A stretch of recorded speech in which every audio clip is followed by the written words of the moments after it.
Now here's our next chapter, that is acid, base and salts, chapter 2 of class 10th. तो आज हम पढ़ेंगे कि एसिड क्या होता है, बेस क्या होता है और सॉल्ट्स क्या होता है। तो सबसे पहले हमें पता होना चाहिए कि एसिड्स क्या होते हैं।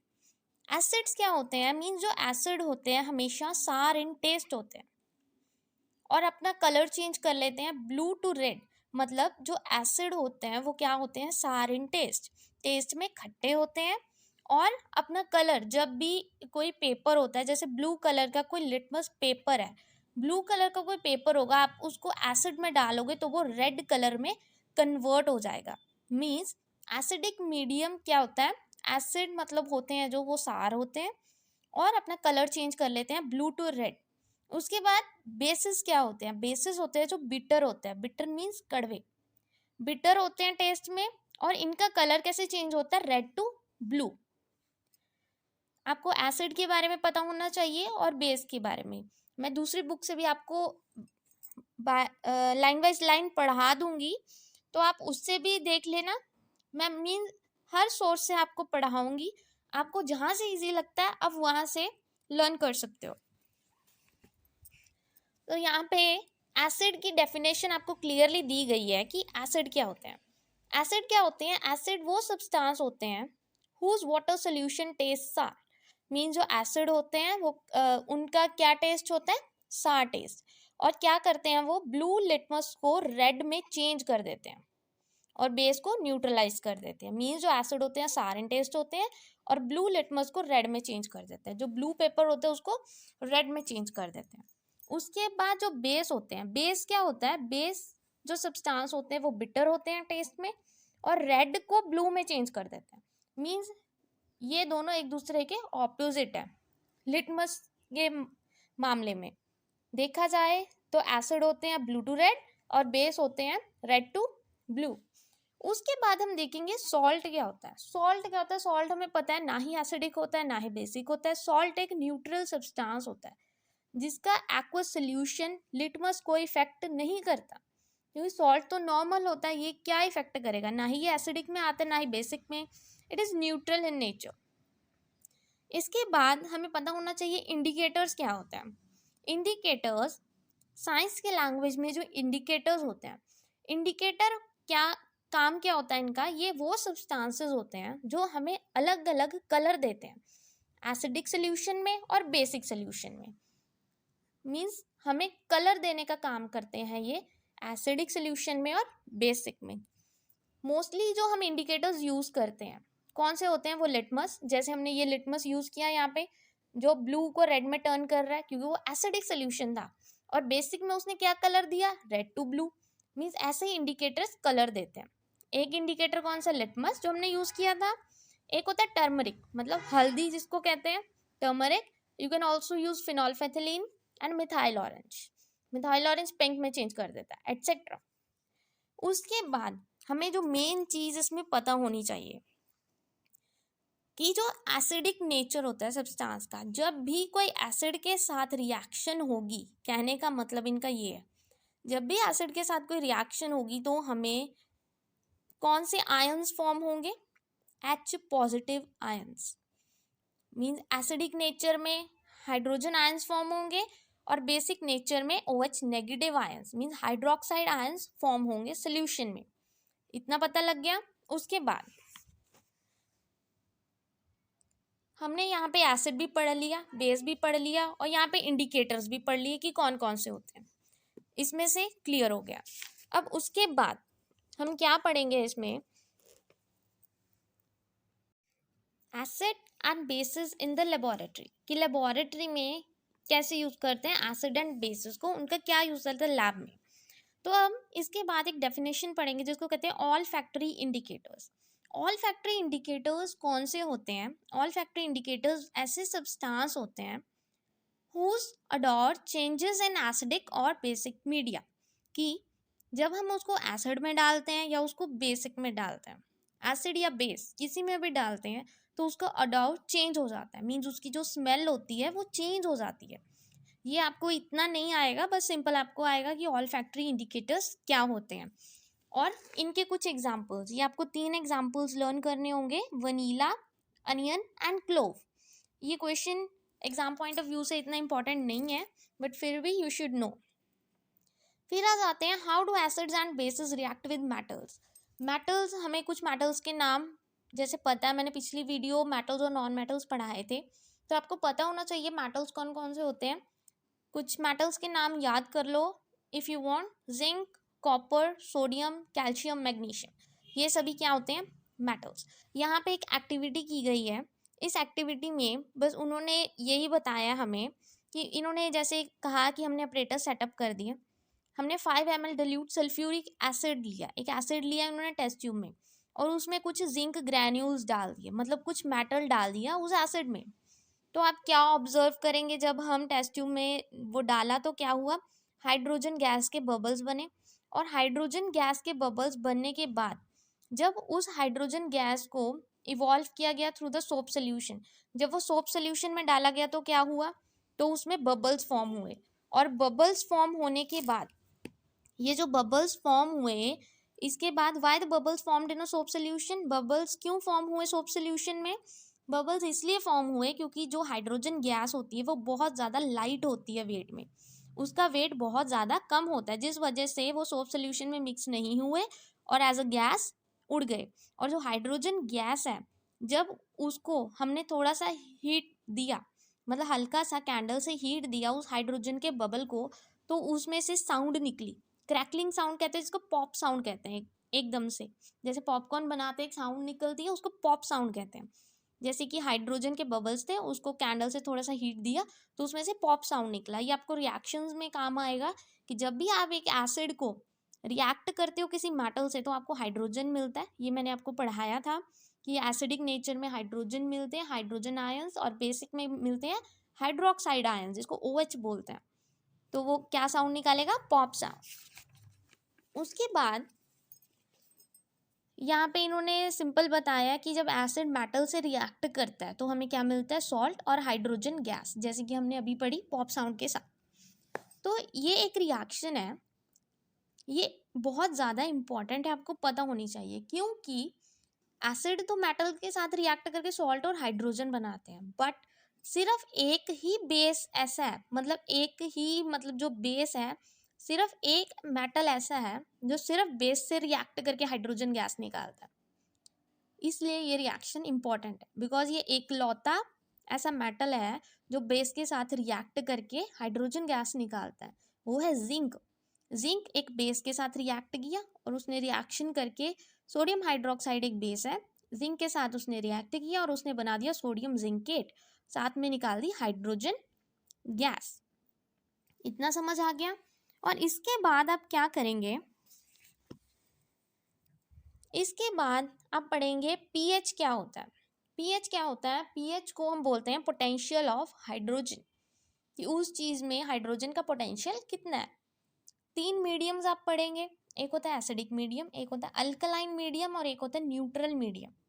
एसिडिक मीडियम जो होता है ये आपको लर्न करना है। एसिडिक मीडियम में जो पीएच होता है हमेशा 7 से कम होता है। अल्कलाइन सोल्यूशन में जो पीएच होता है हमेशा 7 से बड़ा होता है।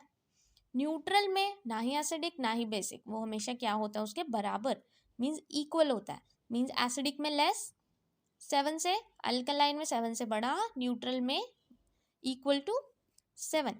ये आपको पता होना चाहिए पीएच। उसके बाद हम कुछ रिएक्शंस करेंगे एसिड्स एंड बेस की। एसिड्स की पहले करेंगे, तो एसिड मोस्टली हम क्या यूज़ करते हैं? HCl या सल्फ्यूरिक एसिड। तो इसमें क्या है, हमने किसी मेटल के साथ उसको रिएक्ट किया, ये तो हमने अभी पढ़ा था, जब भी हम मेटल के साथ रिएक्ट करते हैं तो हमें हाइड्रोजन गैस मिलता है with a pop sound. Zinc हमारे पास मेटल है, हमने सल्फ्यूरिक एसिड से रिएक्ट किया तो हमें क्या मिला? Zinc sulphate and with hydrogen gas. उसके बाद दूसरा रिएक्शन हम करेंगे मेटल कार्बोनेट से या मेटल हाइड्रोजन कार्बोनेट से। तो हमें क्या मिलेगा इसमें? Carbon dioxide. हमें बस इनके बाय प्रोडक्ट्स पता होने चाहिए कि क्या निकलेगा, उससे हमारी रिएक्शन और ज़्यादा इजी हो जाएगी। तो सोडियम कार्बोनेट, पहले तो Na2CO3, उसको हमने एसिड में डाला, सल्फ्यूरिक एसिड में, तो हमें क्या मिला? Sodium sulphate, Na2SO4, water and carbon dioxide. ये हमें जो प्रोडक्ट पता हमने पहले ही निकाल देना, जो बचा उसका सॉल्ट निकाल दिया साथ में। ऐसे ही सोडियम हाइड्रोजन कार्बोनेट, यहाँ पे बस कार्बोनेट था, हाइड्रोजन ऐड कर दिया, HCl के साथ रिएक्ट किया, सोडियम क्लोराइड बन गया, वाटर मिला और कार्बन डाइऑक्साइड।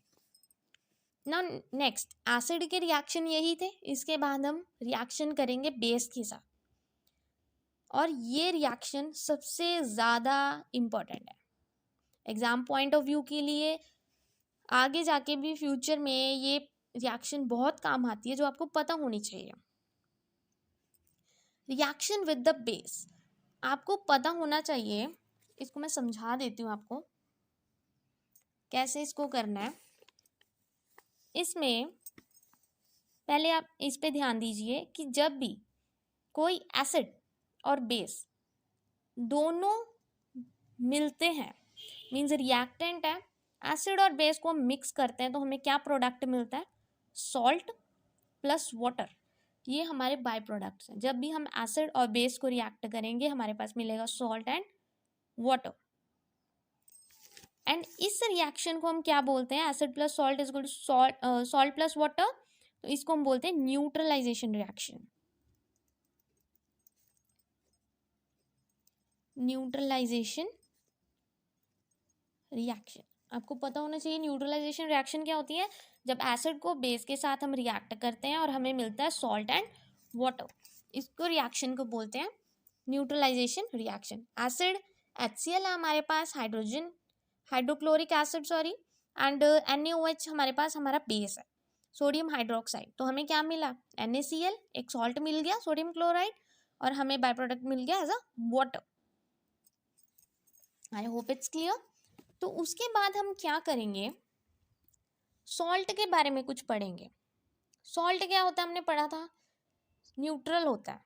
उसकी कुछ प्रॉपर्टीज हमें पता होनी चाहिए कि सॉल्ट होते कैसे हैं। पहले कलर एंड स्टेट में, ये कैरेक्टरिस्टिक्स में क्वेश्चन आता है आपको। कलर एंड स्टेट क्या होता है, जो सॉल्ट होता है it is colourless crystalline solid with melting point 280 degree Celsius. Melting point मत लर्न कर लो, कोई इशू नहीं है, बट इसको पता होना चाहिए आपको कि कलरलेस होता है और वो सॉलिड होता है। स्टेट उसका, solubility it is soluble at room temperature, soluble होता है।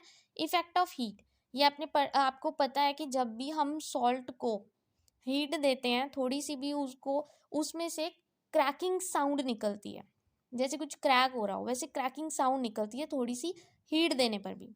हाइग्रोस्कोपिक नेचर, हाइग्रोस्कोपिक क्या होता है, हाइग्रोस्कोपिक होता है जब भी हम नमक को खुले में रख देते हैं तो क्या होता है, जब वो एयर के कांटेक्ट में आ जाता है, मतलब उसको हवा लग जाती है नमक को, तो वो क्या हो जाता है, हल्का सा गीला हो जाता है, वेट हो जाता है, उसको बोलते हैं हाइग्रोस्कोपिक नेचर।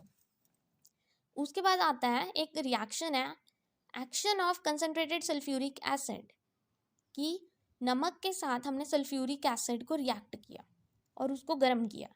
नमक mean sodium chloride, sulphuric acid H2SO4 concentrated था, उसको हीट किया तो हमें क्या मिला, sodium hydrogen sulphate along with hydrochloric acid, हमें मिला एक acid HCl। This you should know. अब हम पढ़ेंगे पीएच के बारे में। पीएच जैसे हमने पहले पढ़ा था कि एसिडिक सोल्यूशन में 7 से कम होता है, अल्कलाइन में आता है तो वो 7 से ज़्यादा होता है, ये हमने पढ़ा था, और न्यूट्रल में हमेशा इक्वल टू 7 होता है। अब हम पढ़ेंगे ये जो पीएच है इसकी इंपॉर्टेंस कैसे है। पहले इसकी इंपॉर्टेंस है ह्यूमंस और एनिमल्स में, कि ह्यूमंस और एनिमल्स में इसकी क्या इंपॉर्टेंस है। जैसे कि पीएच हमें पता है कि हमारी पीएच होता है कि मतलब बॉडी का लेवल बैलेंस होना चाहिए, कहने का मतलब कि उसमें जो हाइड्रोजन की मॉलिक्यूल्स कह सकते हो आप एक तरह से, कि उसकी बैलेंसिंग प्रॉपर होनी चाहिए। क्योंकि अगर बैलेंसिंग प्रॉपर नहीं होगी, जैसे ह्यूमंस में एनिमल्स में है कुछ पीएच का फ़र्क होता है, जबकि हमारी बॉडी में पीएच सिर्फ 7 to 7.8 होनी चाहिए। अगर इससे कम हुई तो भी हमारी बॉडी को हार्म होगा, इससे ज़्यादा हुई तो भी हमारी बॉडी को हार्म होगा। मीन्स जो पीएच लेवल है हमारी बॉडी का वो प्रॉपर होना चाहिए, जिसकी वजह से हम सर्वाइव कर सकते हैं। अगर पीएच लेवल बिगड़ गया तो our survival will be difficult, कोई भी, चाहे ह्यूमंस हो चाहे एनिमल्स हो।